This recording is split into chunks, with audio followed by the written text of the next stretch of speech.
Welcome to our discussion of succession and contingency planning. I'm Danielle Davis-Rowe with Affinity Consulting Group, and I'm excited to talk to you about both of those today.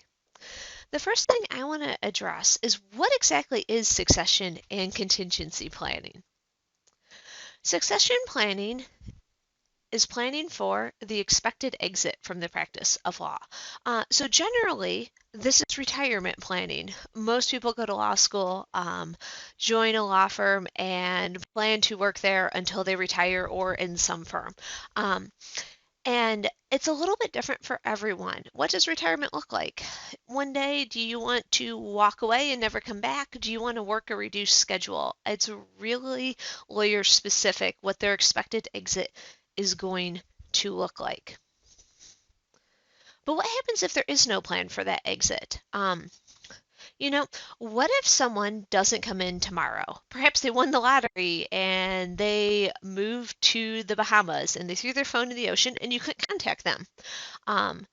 Your firm would be vulnerable to the potentially disastrous effects of this unplanned exit. There would be both immediate effects. What was on their plate for today? Did they need to go to court? Were they meeting with a client? What were they drafting? And then long-term issues. Were they the one who was in head of your estate planning department or litigation? Did they have the really good relationship with your key client, the one that keeps coming back every month and paying your bills? What about their expertise? If they're the head of that department and everyone relies on them to know how to draft those tricky provisions and they're suddenly not there, you're going to have some issues. So succession and contingency planning really go hand in hand because you can't properly plan for succession without addressing contingency issues. And if you plan for succession properly, contingency planning comes as a side benefit. Contingency planning is the opposite of succession planning. It is planning for the unexpected exit from the practice of law. So whether that's temporary, perhaps someone has a medical emergency where they need to be out for a week or a month unexpectedly, or they win the lottery, move to the Bahamas, throw their phone in the ocean, and they're unreachable. If you don't have a plan in place, you are not alone. By more than 2020, which is now, more than 50% of the legal workforce will be age 55 or older. Now, I'm not saying anyone is necessarily planning to retire at 55, but the reason why this is important is because you need to start planning long before you want to retire. It is never too early to start planning. If you're 28 years old, fresh out of law school, this should be in the back of your mind. Now, you may not want to be taking as many active steps towards succession planning, but it's something you need to factor into day-to-day decisions to make sure that you are set up for retirement when you get there. Only 26% of law firms have succession plans in place for key leadership. So if you have no plan, you are in good company. But let's talk about ways that we can fix this. And more than 60% of law firms rely on informal succession process. They just figure it out when someone retires. And the real issue with this is that it leaves you open to contingency issues if someone is suddenly not available for any questions whatsoever. And you're going to have a lot smoother transition if you plan it farther in advance. If someone announces today that they want to retire at the end of the year and you've got 11 months to plan for it, great.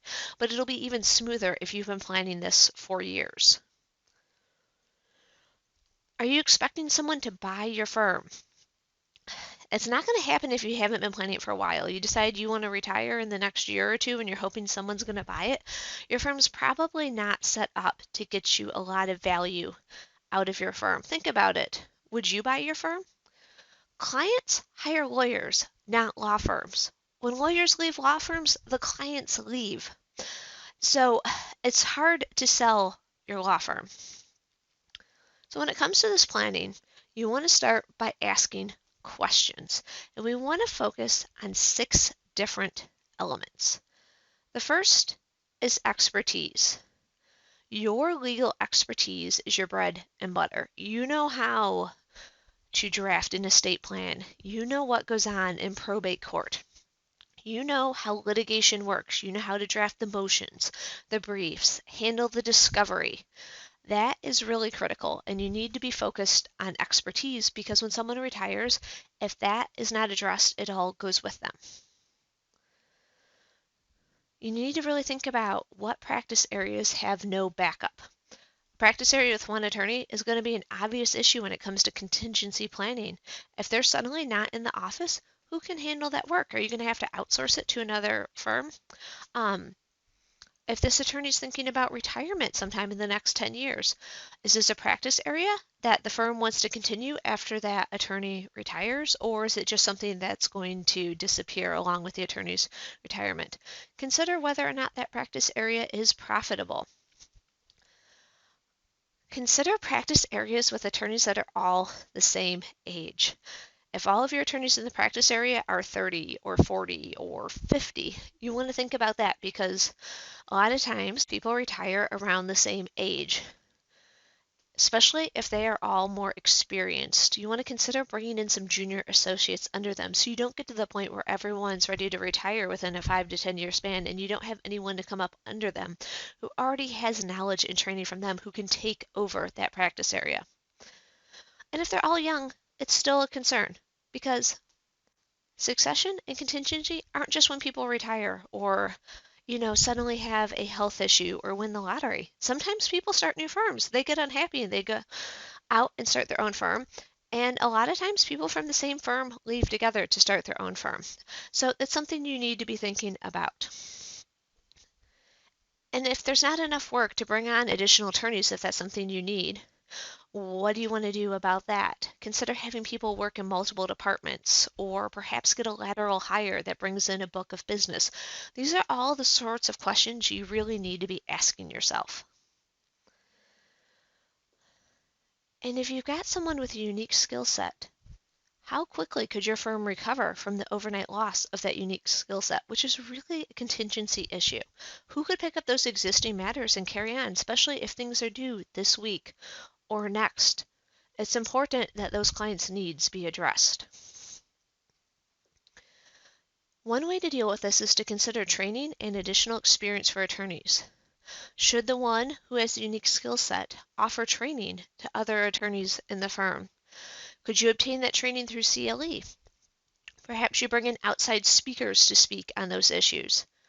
Have you considered implementing a mentorship program inside your firm so that people can learn from the more experienced attorneys? Have you hosted lunch and learns where you order in lunch and everyone attends and someone talks about what it is they do day in and day out that their clients really value? And then, how are your matters staffed for learning? Do you have the senior partner who can oversee the case along with a younger associate who's learning how to draft things or how it works in court, whatever the case may be? You want to make sure that you develop a long-term plan to ensure continuity in each of your practice areas. You really have to look at them all and ask these questions for every single practice area. The second area that you want to focus on is client relations. As I said before, clients hire attorneys, not firms, with very rare exception. So when a partner retires, that client relationship is retiring too. That relationship needs to be transferred to someone else at the firm for the firm to retain that client. And this requires time in building that personal connection. If they don't know anyone else at the firm and their attorney retires, they're going to shop attorneys. They might be considering someone else from your firm. You might say, great, your attorney's retiring. I have got this very capable other partner or associate who's going to take great care of you. And they'll see how they stack up against the competition. What happens if a partner's unexpectedly available? Who would the client trust enough to contact? So, your partner's got a medical issue and they're suddenly out of the office for a week or a month and that client really needs something. Is there someone else at the firm that they would trust enough to pick up the phone and call them or shoot them an email and feel comfortable relying on the advice they were given? If that's not someone who's at your firm, perhaps they have another friend who's a lawyer and they'd call them, that's going to be an issue for passing on this client relationship. You need to build this trust, and it starts with providing opportunities for clients to work with younger attorneys. You cannot have the attitude from your partners that this is my client and nobody works with them and only I talk to them. You need to tell your clients that there are multiple attorneys that are trusted advisors that they can speak to. You have to be able to trust your younger attorneys to interact with clients, otherwise, they're never going to build this relationship. You start small. Start with small communication, status updates, answering emails, questions when they call, and you build it up from there until they really can rely on either that experienced partner or the younger attorney, and they know that whoever they call and get a hold of, they'll be in really good hands. The third area you want to focus on are referrals. How do you get your new business? Law firms are typically built on relationships, and many of the best new clients come from referrals. Every attorney in the firm needs to be working hard to generate referrals. The most valuable referral sources need to have close relationships with multiple attorneys in the firm. If you get 25% of your work from one referral source, you need to make sure that you've got multiple people glad handing with that referral source, taking them out to lunch, making sure that they like multiple people at the firm, because you don't want that relationship to retire with an attorney. And you need to work with your young attorneys on this. They don't know how to do it. Law school barely teaches you how to practice law. They certainly don't teach you how to build the relationships that result in the referrals with the kind of clients that you want. So you've got to work with them. Develop that mentorship program. Show them how you do it. Take them with you when you take a referral source out to lunch and when you meet with them. And all of this needs to be very intentional. The law firms that do this, oftentimes it's accidental, it's unintentional. Someone thinks, oh yeah, you should come to lunch with me, but there's not really a whole lot of thought that goes into it. If this isn't intentional, left to their own devices, many young attorneys won't spend time in the right places. They may put a ton of time and effort into building relationships and trying to get referral sources, but they might be looking in all the wrong places. They might not be generating any referrals, or the referrals they get are the type of clients that the firm doesn't want. So you really need to work with them on the right way to do this. And you really need to lean on the rainmakers in your firm to help the other attorneys do this. You really should come up with a plan for it. Look at it quarterly or every 6 months. What am I going to do during the next few months to build relationships? And then revisit it. Did I actually do those things? And how did it pay off? Has the relationship gotten better? Has it started resulting in referrals? If so, are the type of referrals I want? And continually reevaluate this to see if it's working so that the young attorneys don't continue to spend time on things that are not working. Now, nothing's going to work overnight, so don't have that expectation from anyone. Those relationships take time to build, but you need to constantly be evaluating it and making sure that what's going on makes sense. As I said, the rainmakers need to take other attorneys with them to networking events to show them how it's done and introduce them to the right people to help share that relationship, as well as help them form their own relationships. They can meet people themselves at those networking events, but it really helps to have a senior partner there or a younger rainmaker there, introducing them, making that a little bit easier. The fourth element to focus on is community. Community involvement is an important part of a firm's reputation, and that involvement really needs to make a meaningful contribution to the community while helping the firm to be seen as a member of the community. I've got a client where it's a general practice firm and the lawyer's a deacon at the church, and he gets to know lots of people in the community as a result. He runs the men's group and he makes jokes about being a lawyer during the sermons. So he's not out there advertising that I'm a lawyer and I can help you with your legal problems, but people in the community know him as a lawyer, and people who don't normally need a lawyer, when they realize they need one, they think about him and they think, oh, maybe he could help me or at least point me in the right direction to get help. And that's the right sort of community involvement. It can include things such as volunteering, pro bono work. That gives back. And if you're going to a common location to do the pro bono work, you're not just taking on a single case, but maybe you're going to legal aid and donating some time. You will meet other attorneys there who may refer work. You may get publicity from the Supreme Court then and can advertise that you do this on your website. And pro bono is really great because you can use it to provide younger attorneys with meaningful experiences that you may be hesitant to otherwise provide yourself. And that's a really great way for them to start getting involved in the community in a very meaningful way. Philanthropy is another good option. If they've got a sponsorship, it may result and people noticing the firm, especially if many members of the firm are involved. If there's a walk or a run and a lot of members of the firm are attending and wearing firm branded shirts, it draws attention to the firm while making a meaningful contribution to the community.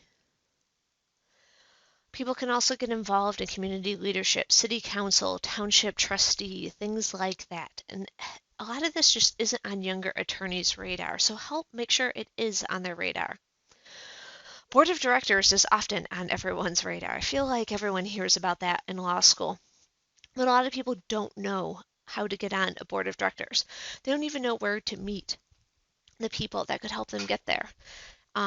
Board of directors is great because you get to meet all sorts of professionals in the community, many of whom are not lawyers and therefore looking to refer the people they know to lawyers. A lot of times it's relatively easy to get on one for a condo association or one for a nonprofit for causes you care about. If you're already involved in the community there, donating a lot of time, it's a great way to meet them. Local clubs and organizations. But your younger attorneys need help figuring out where to put in the right time, where to meet the right people to get involved in a board of directors for organizations that they care about because they simply probably just don't know. And as I said, you really want to make sure that the right people are investing the right amount of time in this to make sure that things are really the highest and best use of their time. You don't want them devoting 5 hours a week to something that just isn't paying off and isn't going to pay off because you know that because you've been doing this for a long time and you've already learned all of this the hard way unless you had someone to show you yourself. And make sure it's in the right places. It needs to be something they care about. You don't just want to devote time to the community if you don't really care about it. So they have to care about it, but they also need to be seen as a member of the community. If they're just donating time and they're not meeting people while they're doing that, it's great that they're doing that, but it's not helping the firm. And it's absolutely something they can do and you should encourage them to do on their personal time, but that's not what we're talking about when we're talking about preparing for succession planning. You need to focus on leadership. Leadership voids can be very painful for firms, especially if there's an unplanned leadership absence. It really creates a lot of fighting sometimes, and it's a real uphill battle for stability, and that's not something you want your firm to ever have to deal with. So you need to work on identifying future leaders early.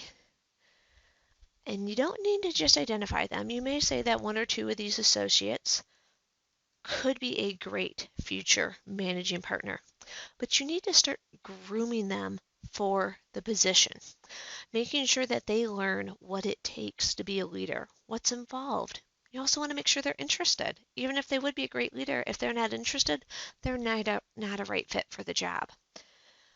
And while you are grooming them for the position, it's a great opportunity to constantly reevaluate whether they are right for the job. Just because they seem like they have a ton of potential to be a future managing partner doesn't mean that in 5 years that's still going to make sense. So this is something you always want to be thinking about. And people who today you may say, oh no, they could never be managing partner. They have no leadership potential. They might surprise you. People mature. And someone that you overlook today might look like a perfect fit in 5 years. So make sure you don't discount anyone completely. You might not start grooming them for the position now, but you don't want to completely write them off, especially if you start grooming someone and it turns out that they're not a good fit or they're not interested in the work, that you haven't just completely discounted other people because things change. And as I said, it's really critical that they are interested in it. And they might not know today. You might say, you've got potential to be a leader. And they say, okay, sounds great. And then you start grooming them for it and they get a look at what it is. 2 years down the road, they're like, oh, no, thank you. I just want to focus on my clients and practicing law. And that's okay. It has to be okay for them to say that because you don't want your managing partner to leave and the person who's going to step into their shoes to hate the job. Because if they do, they're not likely to stick around, and it's not going to be good for the firm either way. Even if they do stick around, if they hate being managing partner, it's not going to be good. But we're not just talking about managing partners. We're talking about practice area leaders. We're talking about a management committee if you have one of those. And any other firm leadership.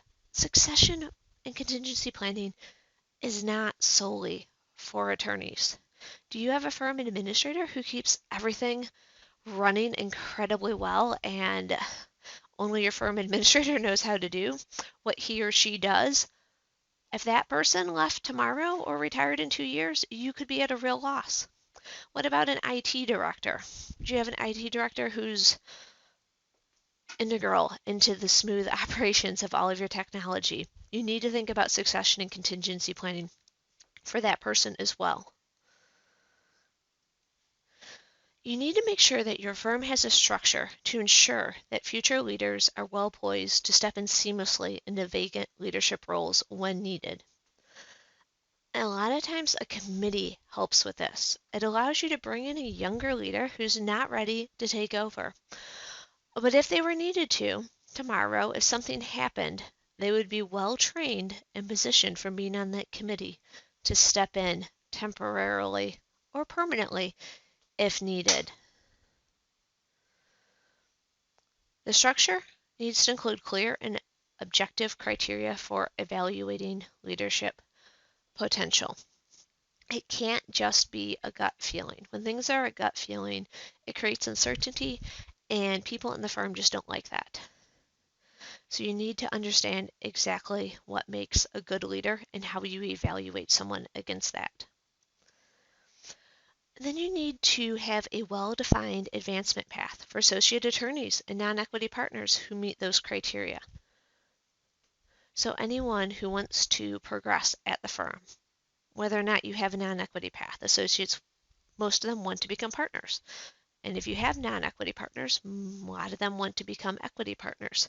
And they need to understand how they get to where they're going. You want to make sure that you've got early and ongoing transfer for knowledge related to firm management. So like I said, you've got that person you're grooming. Maybe you put them on a committee and you start exposing them to how you manage the firm. You start there. You show them how you make some of your decisions. And then you start involving them in the process. Have a discussion. What do they think that you should do? And maybe you still make that final call, but you let them weigh in and you talk about why you are or not going to follow that approach. And then you start letting them make small decisions with your guidance. Let the firm know that they're making some decisions, especially if you've put them on a committee. That can go over really well. The sixth area of focus is financial planning. It's great if someone wants to retire in 2 years or 10 years, but can they afford to retire? And this is a really touchy subject. So we're telling you to ask questions on all of this, but asking someone if they can afford to retire or even when they want to retire is really off-putting for a lot of people. However, you need to be open and honest about this. If someone can't afford to retire and they're a partner, are they expecting a big buyout from the firm? Is the firm ready to pay them for a big buyout? Do they deserve a big buyout? If they can't afford to retire and they're therefore expecting a big buyout from the firm, that's really something you need to be aware of. What if a partner wants to slow down and instead of working 40 or 60 or 70 hours a week, they're suddenly working 30 or 20 or 10? Does your compensation structure work to adequately compensate that partner for working the hours that the partner works, but without affecting the firm's finances? If the partner's no longer pulling the weight that they pulled a year or 2 or 5 ago, and they're still getting paid the same, that's really going to affect the firm's finances. But if the compensation structure is one in which the firm's finances are fine, they're compensated for the work they're doing and the business they're bringing in, you're in a good place.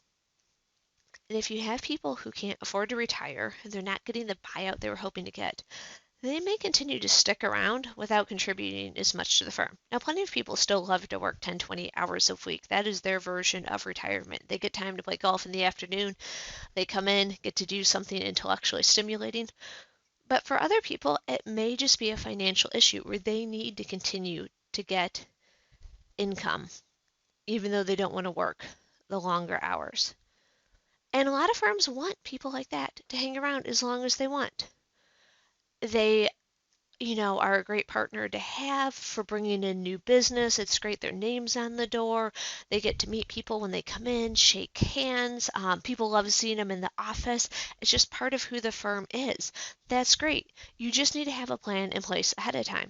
And if you don't want people hanging around working 10 hours a week, then make a plan for that.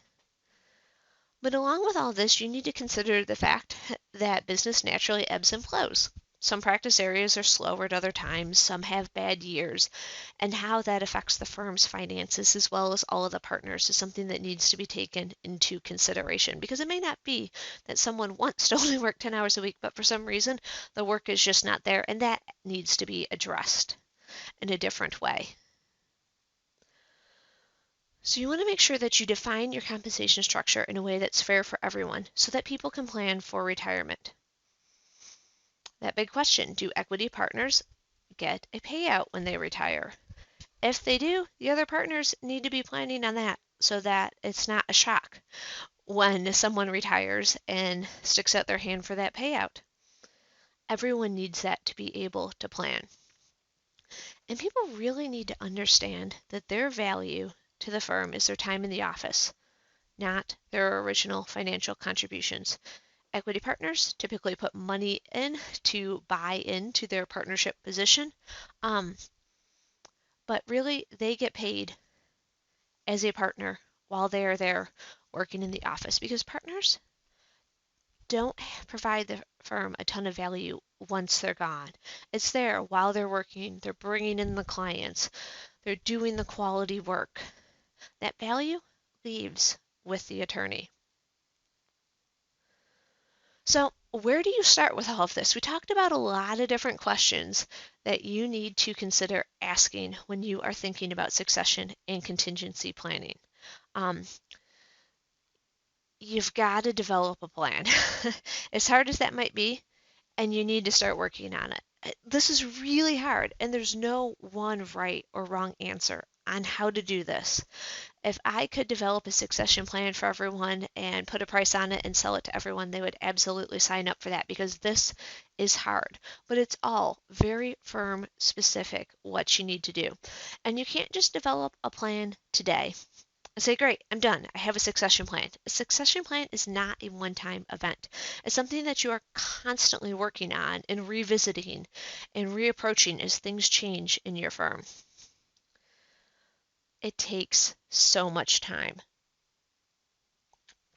Not necessarily 8 hours today and you're done, but a little bit of time over a lot of time. So you need to start now, no matter what age anyone is in your firm, how far in the future retirement is.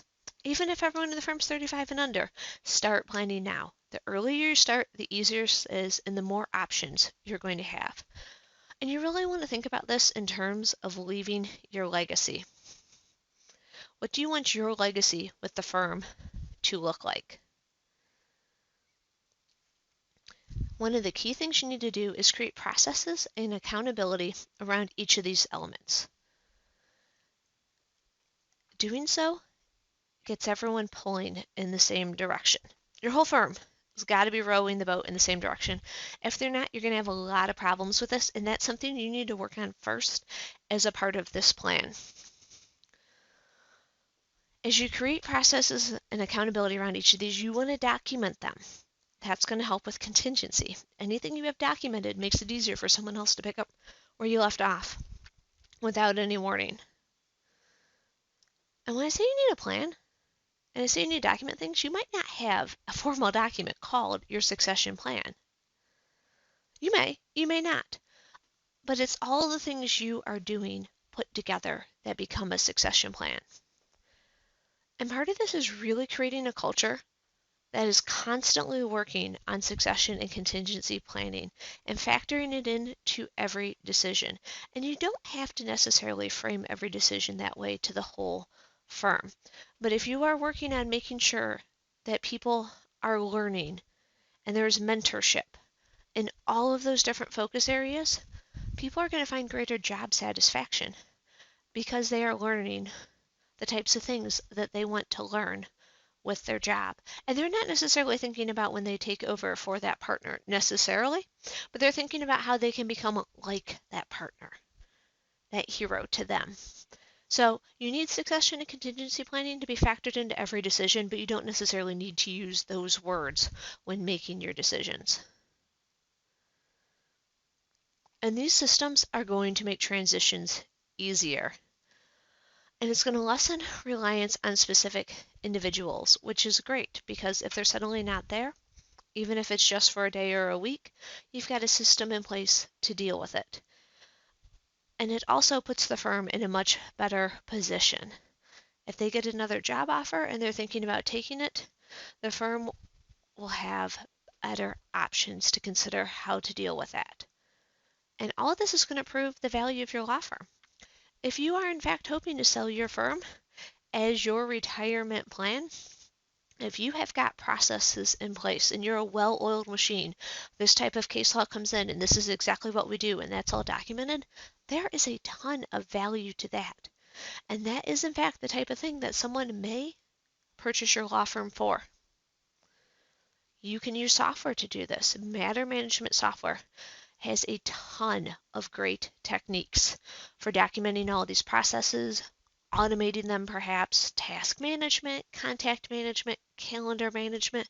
There's a whole host of different matter management softwares out there. There are some that are completely cloud-based, some that you install on the server in your office.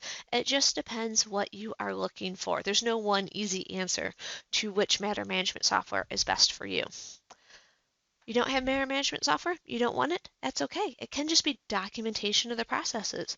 Whole bunch of Word documents or Visio diagrams of exactly how this all works that someone could easily pick up and follow it through step by step to know what it is that needs to be done. Make sure you keep in mind that younger attorneys need guidance and support. For those of you who went to law school, think back to your law school days and about what law schools teach you. They teach you how to think. They do not teach you how to run a law firm. They do not teach you how to bring a new business, how to network, how to speak to clients. They teach you very little of what you actually know to take over a firm. So it's really hard, but rainmakers and leaders need to carve out time for this. You've got so much going on. You're trying to take care of your clients. You're trying to make your billable hours. You're also spending administrative time running the law firm and then all of that time necessary to bring in new business and keep those referral relationships going. But you also have to carve out this time to mentor the new attorneys. Think about it. It's how you're leaving your legacy. You need to devote time to your legacy. But you also need to delegate more. That's where you're going to get some time back. So many lawyers struggle with delegation. They feel the only way they can get it done right is to do it themselves. You have to let go a little bit, and it's going to take more time to start delegating initially. You've got to explain what needs to be done. You need to review the work when it's done. So initially, it's a little painful. What could have taken you half an hour to do, maybe you spend 45 minutes between the explaining and the reviewing, and then you end up writing off half of the associate's time or more. But this is going to pay off in the end, because after you've explained something once, twice, three times, and you've reviewed it enough times where they really understand what you need, soon you're not going to have to explain it, and your review is just going to be cursory. Then you even get them to the point where you don't have to review it, and they're standing on their own 2 feet and able to do it themselves. And that is really where your payoff is. So don't be afraid to delegate. Carve out time for these young attorneys so that they can learn to become like you. You need to make sure that you're setting goals, and they need to be obtainable goals. You can't just set goals that are out there where everyone needs to bring in 100 new clients every month if people are currently not even bringing in a single client a month, or even 10 clients might be completely unobtainable. So set goals that people can actually reach, and then continuously evaluate their progress towards that goal. Are they on track to get there? If not, what should they be doing instead of what they're currently doing? Do they need to devote more time? Do they need to do different activities? What is going to get them there? And once they start meeting their goals, go ahead. Bump those goals up so that they're still obtainable, but they have to reach for them. And you want to make sure that you are having regular meetings with people until they really get in the swing of things. And you want to make sure at these meetings that you're reviewing things like the rainmaking efforts, what worked, what didn't. You want to review their leadership, interest, and potential. Go ahead and ask someone if that's something that they would at all be interested in. People might surprise you.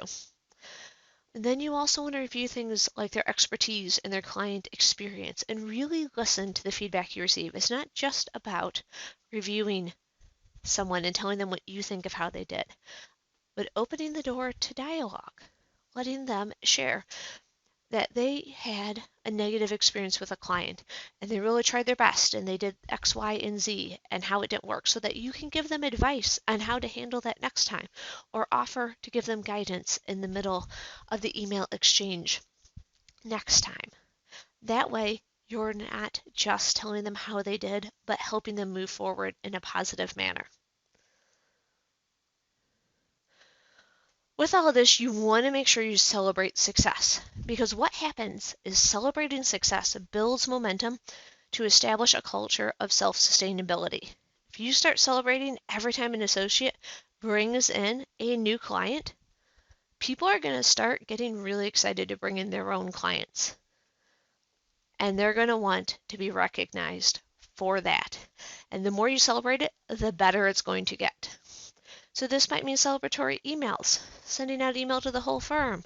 So-and-so brought in this new client. Even if it's a small client, it's a step in the right direction. Celebrate that. Perhaps if you've got firm meetings or attorney meetings, you provide recognition at that meeting. Take someone out to lunch to celebrate. Lunch with a senior attorney can be such a great reward. It's one-on-one time with that person, a chance to learn from them when you might not otherwise get a lot of time in the office because everyone's so busy.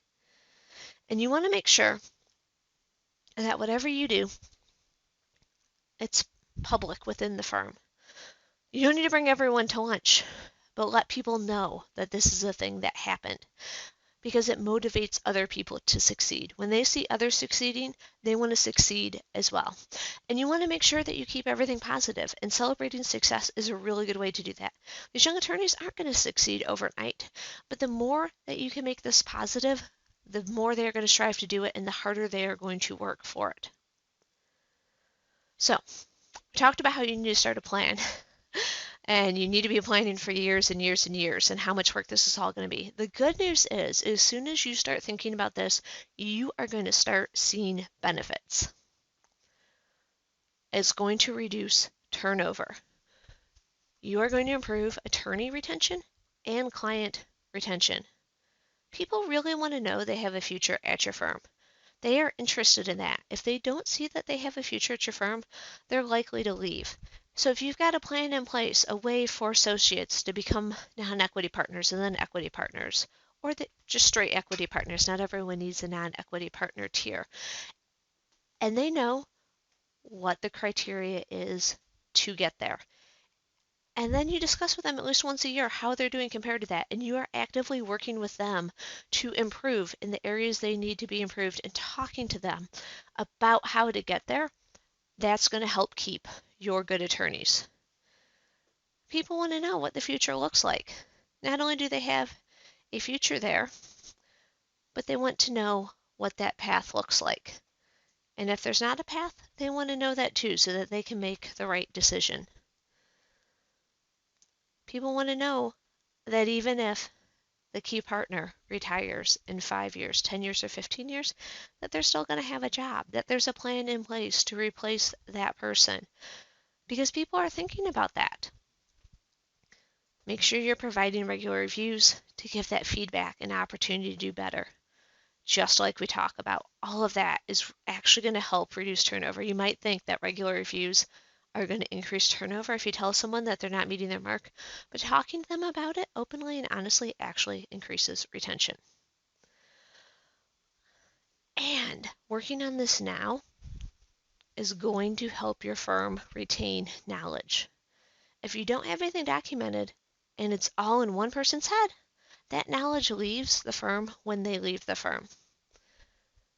Reducing your processes to writing really helps retain that knowledge. It's not going to solve everything, but it is a huge step in the right direction for understanding that. And then you need to work on making sure that that's transferred to another person at the firm. So if you are working on that mentorship and making sure someone understands how to practice in that area or how to run the firm, it's going to help your firm retain that knowledge. And just be aware that nobody can write down everything they know in one day. This has to happen over time and become a natural process. If you ask someone today how they do a specific thing and write it down, they'll probably forget a lot of the steps. They need to think about it as they do it, and they need to improve this over time. So there's immediate benefits to starting this, but this does take quite a while. Some partners are going to want to leave your office. They're going to want to retire. They're going to want to do something else. And you need to accept the fact that that's okay. Because one of the benefits of this whole process is that you're going to develop a partner exit pathway. If an associate's considering what partnership might look like at your firm and whether or not they'd be interested, having a plan in place for if they decide down the road after they've become a partner, it's not something they're interested in, they are a lot more likely to become a partner if they know they have a chance to get out. If the way out is uncertain and unknown, someone who's on the fence may really hesitate about becoming a partner. And so having that pathway laid out for them so they know what's going to happen if they need to is really critical. And all of this leads to a culture of success. No one wants to work at the law firm where the beatings will continue until morale improves. I think we've all seen that phrase on enough bumper stickers and magnets in our times to realize that it's really not where we want to be. It's a funny phrase, but nobody wants to work there. So being positive about all of this and celebrating that success is really going to improve your firm's culture and make it a place where people want to work. And really, this is about survival. This is about the firm surviving the original partners and leaving a legacy. How cool for the original partners to have built this firm that's going to survive their practice of law and continue to be a place where people want to be and work and clients come to get great legal representation. That's just such an amazing thing. And in some cases, this fulfills a requirement in some jurisdictions. A lot of jurisdictions have requirements that you have a written contingency plan in place. So check, see if that's something you need in all the different areas you practice in. I know people watching this will practice in a whole bunch of different jurisdictions, so I'm not going to give you specific advice for one jurisdiction. But make sure that's something that you are addressing with all of this, but that's great if it fulfills your needs. If you have any questions whatsoever, feel free to reach out to me, Danielle Davis Rowe, ddavisrowe@affinityconsulting.com, and I'd be happy to answer your questions about succession or contingency planning.